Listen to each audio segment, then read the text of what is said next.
who should have a will? A person who's over 18 and who owns assets, which is, most of the Canadians. But I have done estate plans for people who just had one bank account. So let's make a distinction. What happens between a person who has a will and a person who doesn't? That was my next question. Good. That would kind of help answer this question. So if a person dies without a will, they're called intestate. That's the word. You die intestate. And then in this case, their estate is distributed in accordance with the Succession Law Reform Act. And by the way, I'm practicing in Ontario only. So this is only related to legal information related to Ontario only. So Succession Law Reform Act addresses how the assets would be distributed and to who, etc.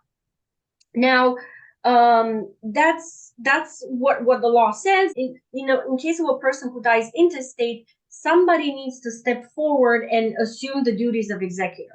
So assume the duties, apply for certificate of appointment, do this work, which sometimes is it feels like a job sometimes because it's a lot of work being an executor.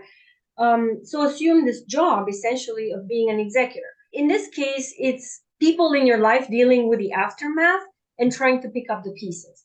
Versus if you have a will, you've already thought of somebody who would be a good person in your life, who's financially responsible, who you trust with your money, your children, etc. So you've already done the thinking. You've ideally had the conversation with that person.